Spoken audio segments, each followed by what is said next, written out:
So let's have a look around the workspace. Now, first time you open this software, if you've not used it before, you won't have these recent files. You'll just have a bunch of recommendations for what kind of files you might want to use. Now, when you look at these presets, they will be based on a couple of different things. So say, for instance, the 4K preset is about a screen size for doing video type work. And because of that, it's in RGB mode, and it has a raster screen setting of 72 ppi or DPI, which is typical to screen-based media. If, say, for instance, we looked at something like A4, which is based on a paper format, paper is for printing, so it's going to show you a CMYK color mode. It's going to show you a reasonable raster setting in terms of points per inch or DPI. Of 300 here. It says it's high. I think we can actually go higher than that in previous iterations of this software. But for the moment, it's set like this for this preset. If I wanted to make my own, I could certainly not use this preset and choose any settings I want.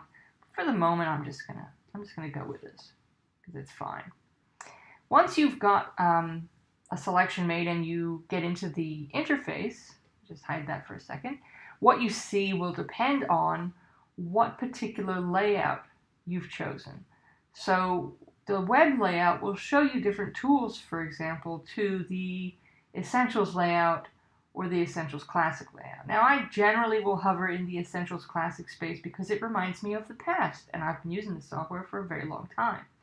However, there are definitely a wider range of tools here than you would see just by having one thing open all the time. So I would encourage you to go through and have a look and see what's in there for the different tool sets that you might want to have a look at. So for the moment, I'll just go back to Classic Essentials because it shows a variety of tools and some of the organizational stuff that we need. On the left, you'll see this toolbar, which is usually docked but can be quickly undocked. Everything here can be kind of moved around, and if you get to the point where you think, oh, I've done something that don't like the way I've done it, you can always reset, and that'll take it back to whatever it was when you first chose it. If you really have made modifications and you want to save a layout, you can make a new workspace layout as well. So these tools here represent the things that allow you to not only make shapes and lines, but also manipulate them, and to color them and doing things like navigating, moving in and zooming out and stuff like that. Above, this is contextual.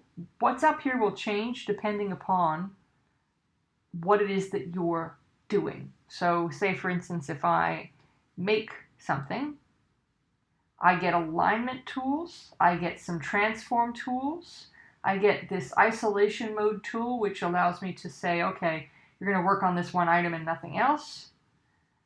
And let me go back out to layer 1 and we close that. And then, depending upon whether or not you have something selected, that will change, right? So if I don't have it selected, I don't get the options. So it's basically contextual to the item I have selected. These items over here, they're about qualities that you can apply to things that you've done. So things like the color, set up as swatches and symbols and brushes and stuff. So say, for instance, for some magical reason I wanted to you can also zip these out and do fun things. You can add in. So if I could just do that if I want to, right?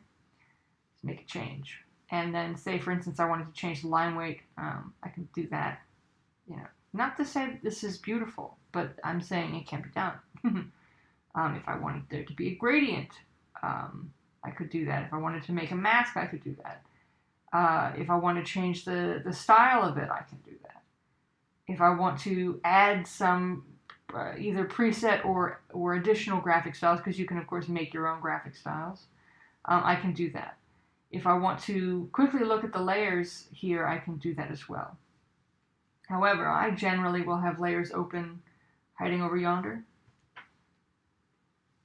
And if you want to sort of export little bits and pieces, you can do that too. And if you want to look at different artboards. At the moment we only have one, so why don't I make a couple more? So essentially when you're looking at artboards,